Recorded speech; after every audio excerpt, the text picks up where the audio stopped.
Halo Sobat Dipa, kita akan membahas berkaitan dengan tema sugar baby dan sugar daddy.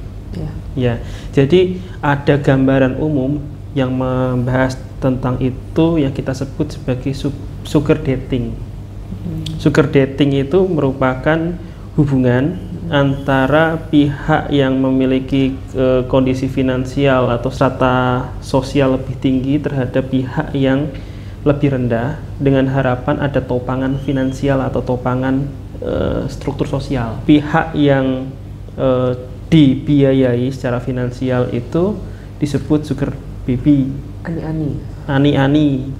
Sedangkan pihak yang mengayomi secara finansial itu disebut sugar daddy atau sugar mami. Umumnya di Indonesia itu sugar baby usianya lebih rendah, lebih muda dibandingkan sugar daddy atau sugar mami.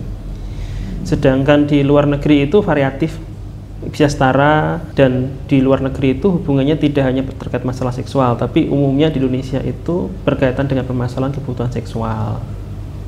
Begitu. Nah, ada fakta unik nih untuk data berkaitan dengan sugar daddy dan sugar baby di Indonesia. Ada sebuah aplikasi yang bernama Seeking Arrangement. Aplikasi sugaring itu terbesar di dunia, menyatakan bahwa Indonesia adalah peringkat kedua setelah India.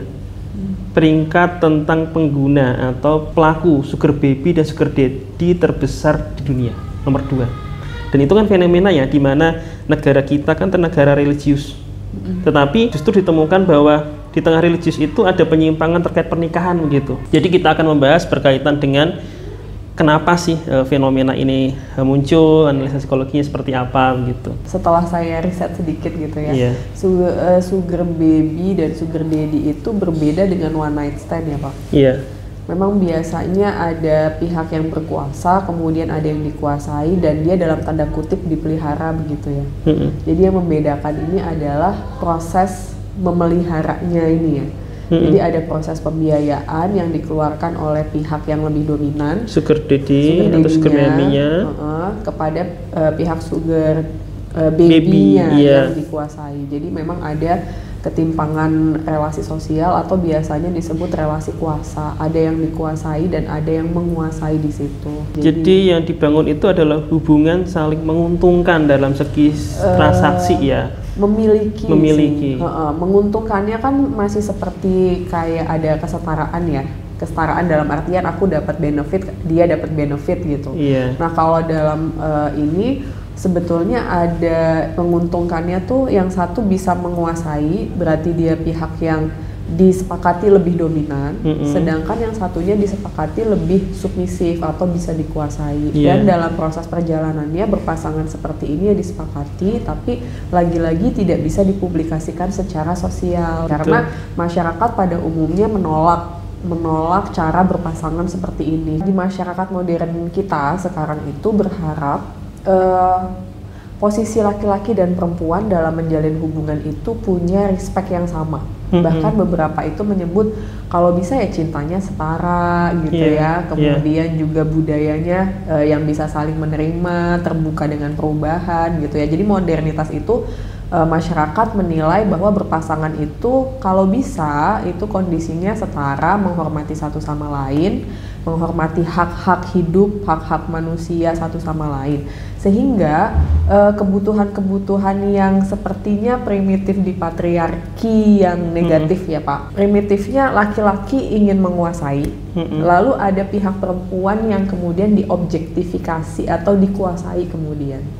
Nah dalam proses pemeliharaan sugar baby oleh sugar daddy-nya, itu kan ada kesepakatan bahwa si pihak laki-laki yang dominan itu boleh menguasai sugar baby-nya, lalu sugar baby ini akan mendapatkan biasanya sih materi Pak untuk meningkatkan kualitas status sosialnya mungkin ya di masyarakat, mungkin lebih kelihatan branded, kemudian lebih kelihatan punya uang, kemudian dia tidak usah berpikir secara rumit untuk mendapatkan uang dan material gitu Pak. Fenomena sugar baby ini karena ada kebutuhan bagi pihak yang ingin dinafkahi itu, ya karena ada kebutuhan-kebutuhan yang akan susah dikejar karena faktor finansial. Biasanya berkaitan dengan gap kesenjangan antara si kaya dan si miskin yang besar. Kemudian ada lagi berkaitan dengan paparan tentang materialisme di dunia sosial, media sosial itu yang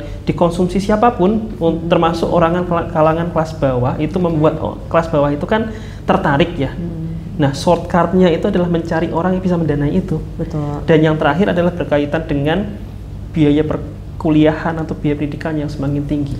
Biaya perkuliahan, biaya hidup, biaya untuk mendapatkan status sosial. Kalau mau dibahas secara sosial ekonomi sih memang bisa dilihat dari situ. Dalam salah satu konferensi pers yang akhir-akhir ini mencuat itu loh Pak. Jadi wartawan tuh tanya, kenapa sih kamu mau gitu dengan pria beristri yang sudah jauh lebih tua gitu ya. Lalu si jawabannya, karena aku nggak punya figur ayah.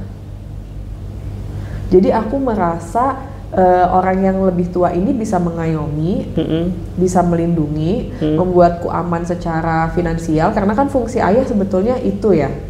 Tapi kemudian karena tidak pernah mendapatkan arahan yang baik, harusnya mendapatkan figur laki-laki seperti apa untuk menjadi pasangan, dia pada akhirnya memilih ya sudah orang dengan posisi lebih tua, dia lebih aman secara finansial, ya udah aku bernaung ke situ aja. Ada bagian di mana para sugar baby ini adalah orang yang fatherless, tidak mendapatkan figur ayah, sehingga dia mencari figur pengganti sosok ayah, sekaligus orang yang bisa mengayomi dan menafkahi dia. Betul. Dan satu lagi, saya pernah punya klien yang dia itu sugar daddy Pak. Dia kebetulan pengusaha. Waktu itu permasalahannya adalah istrinya membawa suaminya ini datang karena menemukan suaminya ini punya anak lain dari perempuan muda, dan dianalisa oleh saya dan istrinya itu memang bapak ini punya ketertarikan dengan perempuan-perempuan muda, terutama di usia SMA mau lulus tuh ya, sampai di usia perkuliahan. Awal-awal kuliah, tengah-tengah kuliah gitu. Jadi sejarah historinya dia berpacaran dengan perempuan-perempuan muda tuh dengan perempuan usia segitu Pak. Dan berganti-ganti. Jadi memang dia tuh seneng mempunyai hubungan di luar rumah tangganya dengan perempuan-perempuan itu, dan berkali-kali memang sengaja. Dari mulai waiters, anak SMA kelas 3, sampai ada yang kemudian berkuliah juga gitu. Kalau kita analisis, ada kebutuhan dia yang tidak terpenuhi dari istrinya. Sebenarnya kalau di kasus yang datang ke saya ini, istrinya tuh pinter Pak.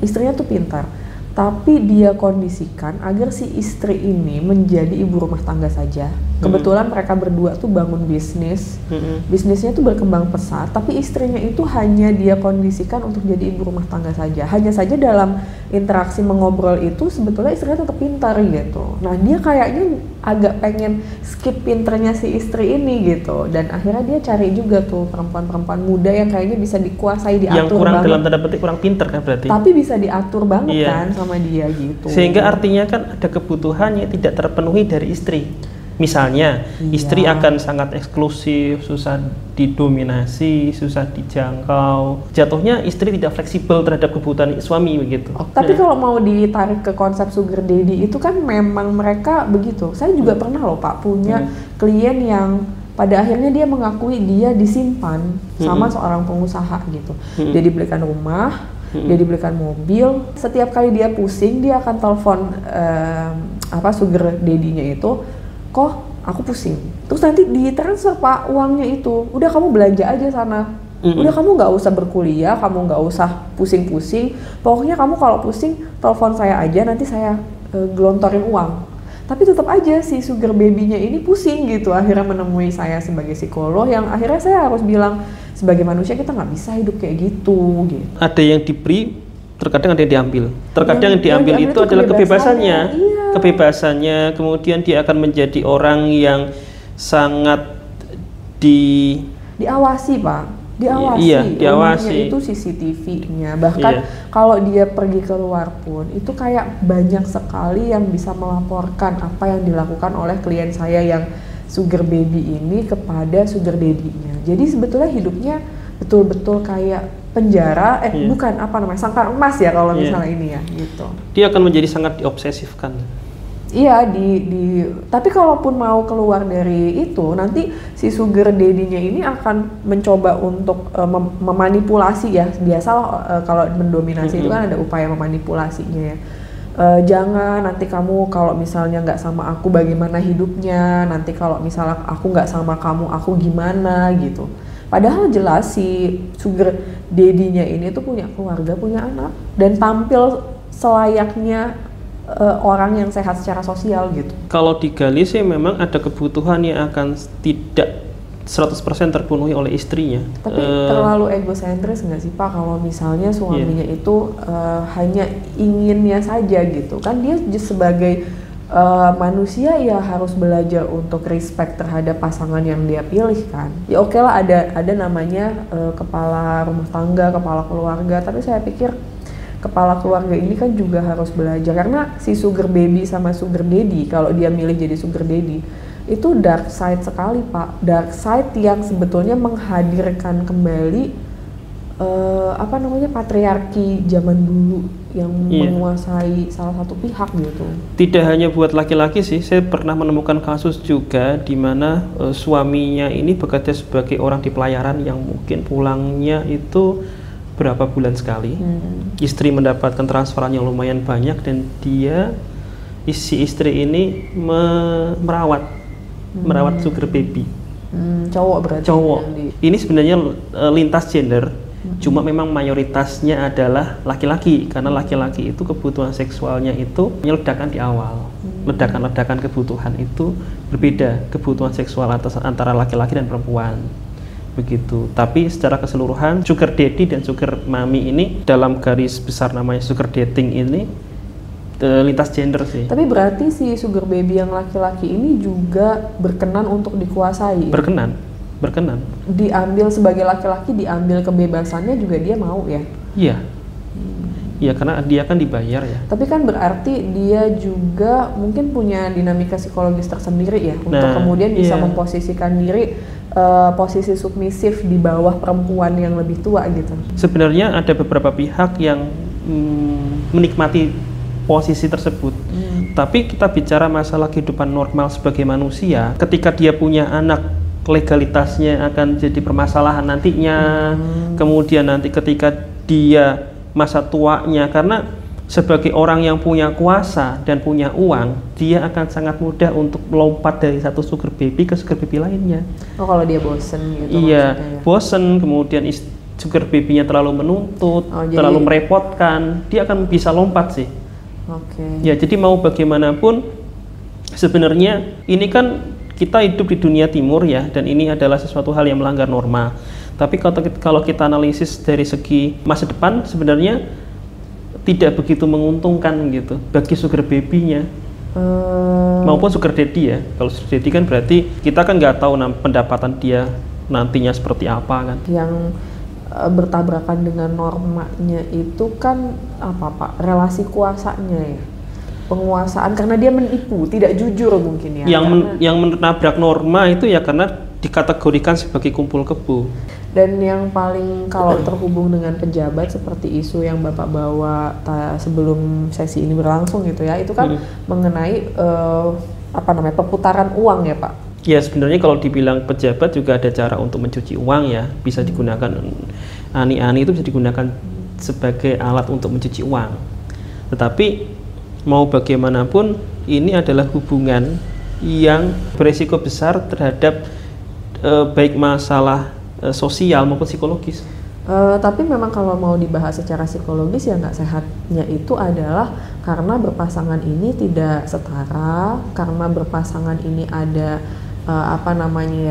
tidak memikirkan gender equal atau kesetaraan gender gitu kan, dan ya biasanya memang dengan karakteristik kepribadian tertentu ya, orang yang kemudian sangat butuh untuk menguasai sampai hal-hal detail gitu kan ya, dan orang yang sangat membutuhkan penguasaan atas dirinya mungkin untuk merasa lebih aman. Jadi bisa mendapatkan permasalahan berkaitan dengan mungkin tidak adanya jaminan tentang keamanan, kesehatan, iya, di masa datang.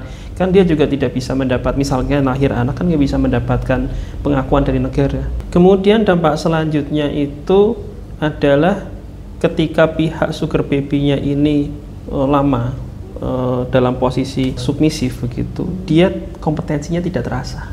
Sehingga yang dia tahu adalah hanya meminta kepada sugar daddy. Iya, itu. Ketika suatu saat dia sudah tua, mungkin fisiknya sudah tidak menarik, bisa dibuang.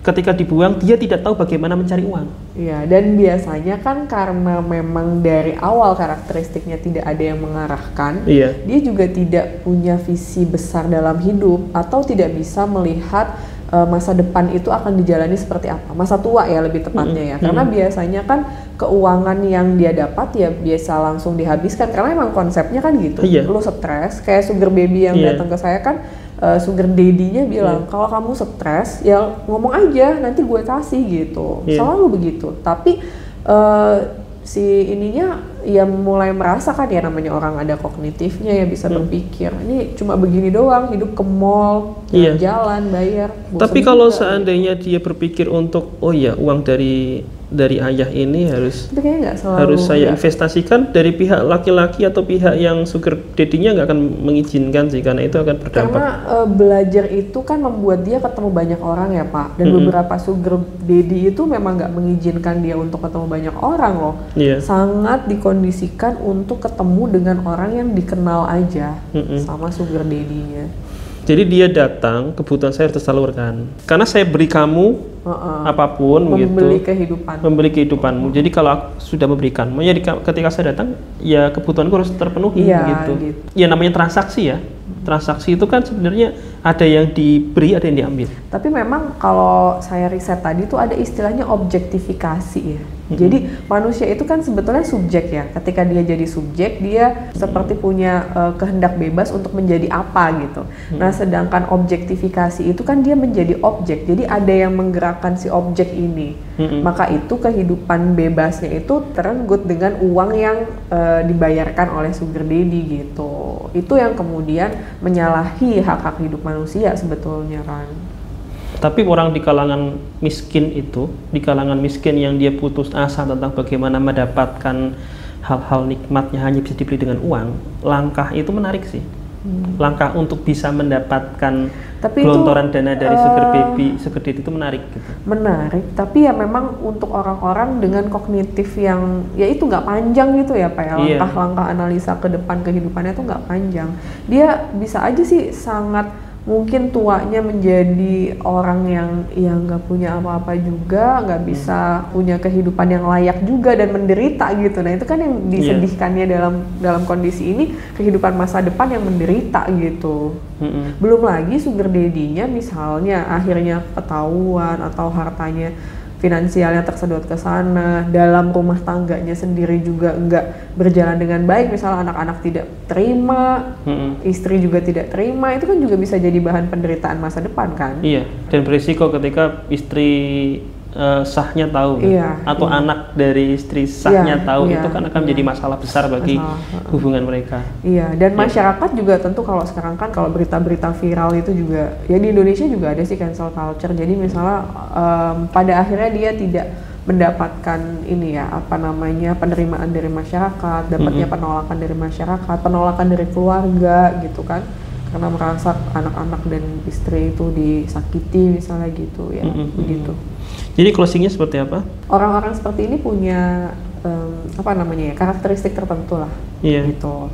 Cuma memang yang perlu disadari adalah kondisi ini selain difaktori oleh karakteristik tertentu, faktor lingkungan juga berpengaruh karena faktor media sosial, asupan-asupan glamor di media sosial itu ya, ketidakmampuan mengontrol diri dan berhadapan dengan harapan sosial ya, itu kan mereka nggak mampu juga sebetulnya. Terus habis itu ya resiko yang akan mereka hadapi di masa depan juga lebih besar. Ini yang harusnya dipikirkan untuk orang-orang yang terlibat dalam kondisi seperti ini, karena kan mereka terjebak kesenangan semu masa sekarang kan. Padahal ya ke depan bisa aja berakhir, dan berakhirnya bisa mendatangkan penderitaan lebih dalam gitu loh untuk diri mereka gitu.